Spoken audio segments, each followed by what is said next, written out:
Well, hello. Here we are again. And this time, Ruth, I think we've got a mission partner. We have. We've got Mark Greenwood, son of our lovely John and Christine Greenwood. Welcome, Mark. Thank you. Can you remember your first contact with Kidlington Baptist Church? My first contact with Kidlington Baptist Church would have been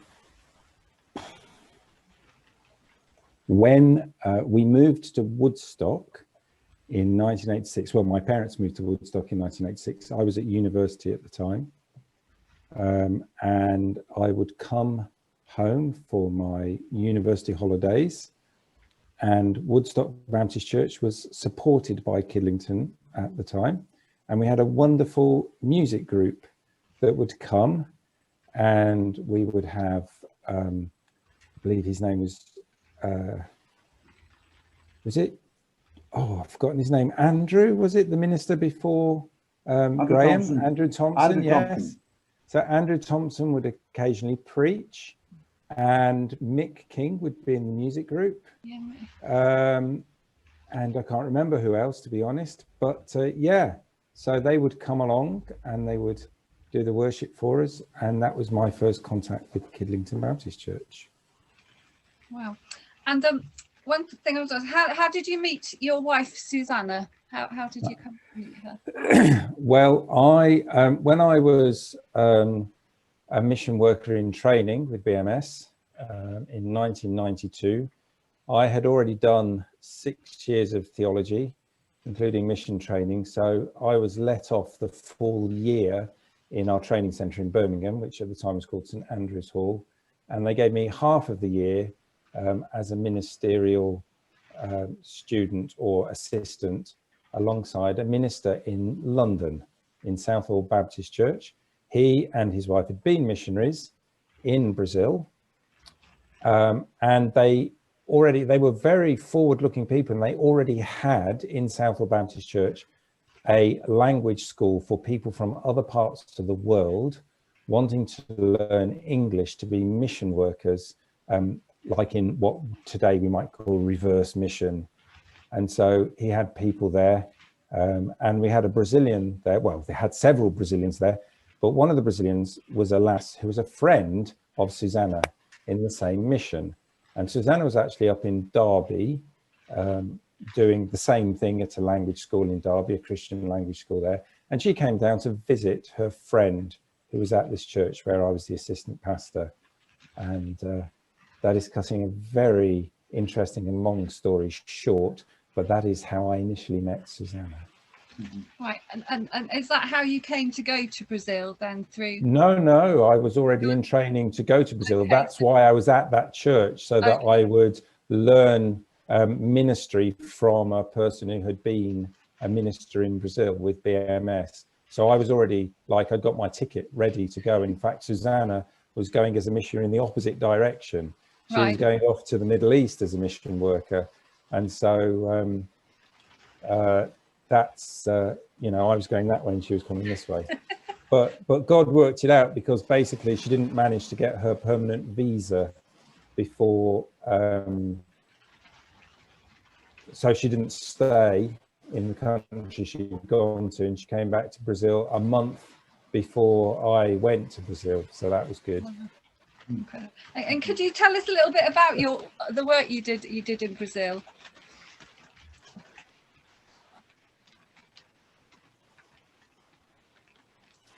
So yeah, as I said, I am a pastor. I was doing training at Bristol Baptist College before I went, but I went with a specific idea of working in communities on the edge of the cities, poor communities, in Christian communities.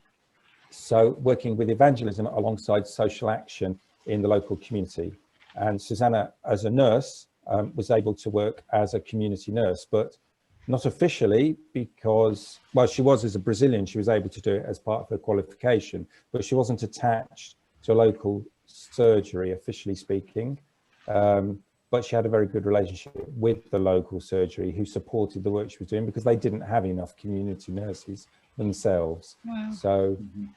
So we set up a small church, and we were doing micro enterprise with some local ladies, and Susanna was the community nurse. And then from having done that for a few years, we then, our work expanded to helping other churches that wanted to do something like that, learn how to do it, doing training with them, giving them ideas. So that expanded, first of all, municipally, then statewide, and then finally, we finished off actually doing it nationally, involving doing mission training of Brazilian missionaries who were going to be working in other parts of Brazil and around the world. When I visited you, you were in Rio de Janeiro, but you've Yes. lived in other parts of the country. So where else have you been? Yes. Well, from 1993 to 2009, we were living in a city called Fortaleza, which is in the northeast of Brazil. So if you imagine South America as being like General de Gaulle's nose sticking out into the Atlantic, then Fortaleza would be a wart just there on the nose. It's a city that grew from about 1.5 million to just over 2 million whilst we were there. And it's in a very poor region of Brazil, semi-arid desert sort of area. And the reason the city swells in size is because the interior, get a lot of drought. And so people come into the city for water, for food, for hospitals, for schooling, for all sorts of stuff that you don't have infrastructure for. It's improved tremendously since the turn of the century because of a series of local governments and national governments who've invested heavily in that region, but it's still considerably poorer than other parts of Brazil that you might know about that are very well developed now. Now, Mark, you and Susanna are unique people, since I think you're the only people who've ever managed to put up with me staying with you for an entire month. And, I think you deserve a medal for that. But I have so many memories of that, one of which is when a large monkey visited your garden and you wanted Yes. me to get a good look at it. So you were out Yes. with half a banana trying to entice the monkey to come down. Was that a Yes. regular occurrence, would you say, that you tried to every entice day. monkeys? Every day. In our study, if you remember, our study was on our top floor balcony with some grating around, too warm to keep the windows closed most of the time. So the monkeys would go over the roof of the house and down the grating, and quite literally sort of like, so like, that sort of distance from me on the grating. We wouldn't feed them at the study window because otherwise they'd cause real problems all the time when sitting there. So we wouldn't always go down to the garden with bananas for them, but yeah, it was a regular occurrence. Yeah. I'm still damaged though by your failure to make the armadillo in the grounds appear for me. We saw it plenty of other times when you weren't there. I know, that made it even worse. But you did see, you saw Guaxinim though, didn't you? Yeah. Was it? Yes, yeah. Anyway, I'm sure we get better thing to talk about than the armadillo in the seminary. Yes. Mark, what do you do now? Now you're back. So I still work with BMS, Right. formerly known as Baptist Missionary Society, which is why we're living in Didcot, because this is where the headquarters are, and walking to work was non-negotiable for me. So I am what is called the regional leader for South America and Sub-Saharan Africa. Wow. Hence the flags. The ones you can actually see are Mozambique, Peru, Brazil, and behind you've also got Guinea and Zimbabwe and Paraguay, though we don't work in Paraguay anymore, so I should have taken that one out of the pot. And basically I help the mission workers. I serve the mission workers in order for the mission workers to be able to fulfill their calling in a fruitful way. That's my role, I would describe it as. And Also, that includes relationships between BMS as an organisation and the partner organisations in the countries where we work, in that region, South America and Sub-Saharan Africa. So do you mostly work at home at the moment, or? Yeah, I've spent one morning and one afternoon in Baptist House since March the 16th last year. I know. And this is where I prefer to work. It's our garage, although for the purposes of this, I could call it the shed, couldn't I? Mark, people often think of missionary work as going abroad to evangelize the natives, but can you just reflect a little bit on the range of work that BMS does and how it's developed while you've been there? Yeah. Well, I mean, one of the things that actually since the mid-80s is that we've had mission in Europe. And so that's been a range of different countries over the years, but like Italy and France have been amongst the countries we've worked in. We don't do much at all in Britain because the Baptist Union has the home mission for doing mission in Britain, but we have done a few cooperative things with them in the UK or with some local Baptist churches in the UK. We have occasionally facilitated some Brazilian pastors coming over here and who end up working with the Baptist Union, not with us, but we facilitate that. A lot of stuff we do is to do with micro enterprise and encouraging small local businesses rather than just engaging in aid and giving stuff away. But all of this would be with local churches, if there are local churches, or with small groups of local believers, which is a church really, but if we might be in a country that doesn't have a formalized church body. Small discipleship groups are becoming a much larger part of the way in which we do evangelism, rather than establishing traditional church structures and buildings. We still do some classic healthcare work and educational work in remote places that don't really have local healthcare and local educational services. A lot of places that we go, like traditional charity mission work, isn't really appropriate anymore. And so we engage with the local community in helping them discover their own gifts and their own resources and how we can help them work out how they themselves can seek the solutions for their own local social problems. I don't know, that's not country specific, but that sort of gives a broad sweep idea of the sorts of activities we get involved in. Susanna has initiated some really interesting things in Brazil, like space to fly and stuff like that. Just tell us about some of those.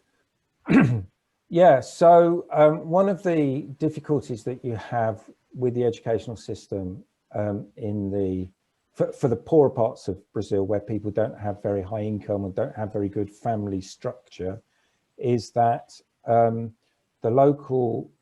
national education system takes people through the school years without having a very strong way of testing whether they've really learned what they should have learned. And so when a lot of people, when they get to the transition between primary school and secondary education, are still what you call functionally illiterate. And so they go into secondary school way behind their colleagues who are coming from lots of other different primary schools. And so Space to Fly identified this problem. A group of people in Ceará, that's the state where Fortaleza is the capital, identified this as a problem and something that they would like to develop a program around.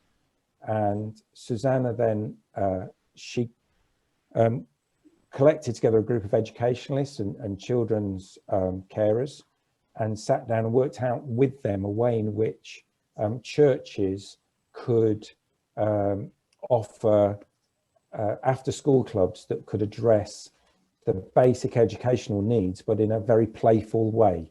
So it's called learning through play in English, or ludotherapy, ludoterapia in Portuguese. And sorry, that's the wrong one. That's a different one. Play learning, ludopedagogia, learning through play. So, and basically it looked at the national curriculum, all the things that the children needed to have learned before they went into secondary school. And it's 20 different modules, and looking at fun things in life. So looking at all sorts of stuff. Like for maths, you go down the street counting up the numbers of the houses and then putting the numbers together to do the maths. Or for food, it's like making the plate look like a face with the carrots and the cucumbers and all that to get all the different nutrients on the plate. And those are just two examples, but basically they did, and then they look at, for a question of self-worth. They get the story of Martin Luther King as a child. So they researched all of his life as a child and did a whole load of activities around Martin Luther King as a child, so that they could build their self-worth as poor people and normally people of darker skin. So yeah, and basically this is now expanded to I think 7 or 8 different states around Brazil, and quite a lot of different churches doing it. And the kernel of the idea came from a preschool idea that was called the Preschool Education Program, which is another project that a different BMS couple did, which has actually expanded much, much further for different dynamic reasons. But essentially in Ceará, the local government was already providing preschools. So if the churches were to set up preschools, as they were trying to do, they weren't really very successful because they were in competition with local government free preschools. So yeah, and that's been really good. And also the people in the churches who run these as well, they grow in their self-worth because they are doing stuff for their local community. They're learning stuff themselves. They're taking on a job skill, and they grow in their self-esteem, which is really important as well. Okay. And Mark, you've got 2 children, Edward and Anna, and they're both at university. Yes. Now. I know Edward's at Reading because that's my hometown. So. Oh right, okay, yeah, sure. Yeah, so Edward's at Reading. He's doing international development, and at the moment he's in a placement year. So he should have spent the whole of that year abroad, but because of COVID, and also he was in Tunisia and there was some civil unrest building as well, the people in charge of his placement there said to him that it's probably not sensible for him to apply for a long-term visa. So he spent 3 months there, and he's now back here at home in Didcot, doing the placement by remote control. So in fact, right now at this very moment, he's talking with the guy in Tunisia about the next stage. And so basically he's doing consultancy for them. It's a Christian micro enterprise there, and they process dates, and they have a team of local women that they employ. And so he's been looking at improving their social capital and processes, not processes, I can't think of the word, how to build up social capital.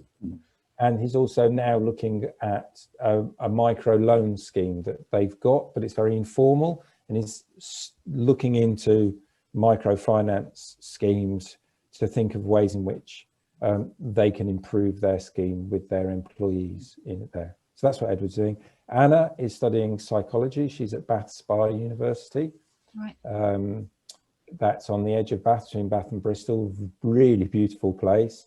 And she, yeah, and they're like, the university's in Parkland, a bit like, well, it's designed by Capability Brown. So if you know Blenheim Park, it looks quite a bit like Blenheim Park. The house is a lot smaller. And she's doing really well as well. And she also works as a social carer. So she's got 2 clients that she meets each week, takes them out to do stuff, cooks with them, walks with them. So yeah, that's what she's doing. And I just wondered, how has lockdown been for you? How has this? Yeah, not awful, if I'm really honest. There have been occasions when I got a bit bored of our own company, but really, because mum needs permanent care from dad, then from the beginning of September, when they expanded the bubble rules, we've actually been able to go and bubble with them. So that's been fantastic for us, and to be able to support them a couple of days a week or once a week. We occasionally stay over, so that's really helped them and us, I think. But you know, I go shopping once a week, or twice a week if I've forgotten something. Susanna goes in and out of work anyway because she's a nurse and she's working at the Churchill Hospital. Oh, okay. And what's kept me really sane, other than, you know, the good company of those people and prayer, is I've taken up cycling again. I hadn't cycled for about 10 years properly. And we've done a lot more hiking than we normally would have done as well. And that's been really good. And I've loved it. It's been great. Oh, that's brilliant. And if you could choose two people to share lockdown with, who would you choose? Well, I've spent an awful lot of the last week thinking about this because Stuart asked me this question. I'm afraid one of them wouldn't be Stuart Weir as the answer, not because I wouldn't enjoy being in lockdown, but you only gave me a choice of two. But if we could have more, I would fully enjoy it, and probably enjoy getting to know you better as well, Ruth. I'm presuming that we're bubbling with our current bubble already. I don't have to get rid of the people I'm already bubbling with, otherwise it would be them. No, exactly. Absolutely. Yeah, so here you go. Richard Dawkins and Carlos Tiquigioni. And I would have to explain who the second one is. And so why Richard Dawkins and Carlos Tiquigioni? Well, because I would want to have people I could learn things from in a bubble. So, and I would learn a lot from Richard Dawkins, without a doubt, because trying to understand how an atheist ticks, how they think, why it is that they've taken that particular faith step in life, you know, the faith to believe that there isn't a God rather than the faith to believe there is a God, you know, why? I mean, I've read a lot about him. I haven't actually, in fact, thinking about this this week has made me think I really ought to get hold of a couple of his books to read, because I've read books about his thought, but I haven't actually read his thought directly yet. So I need to do that. And why Carlos Tiquigioni? Carlos Tiquigioni is the leader of our team in Mozambique. He is Mozambican. In a bubble, I would have to have somebody to speak Portuguese with, otherwise I would go nuts, because you know, it's not being able to speak Portuguese is something that I don't want to ever have to face. So but also he's a guy, he's an amazing guy. He's really quiet, he's really humble. I've already learnt lots from him. I'm sure I would learn more if I had some more intense time in. It's very funny as well. First time he visited the UK.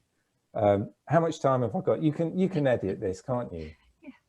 No, we actually run it off. So keep it reasonably short, because we're running out of time.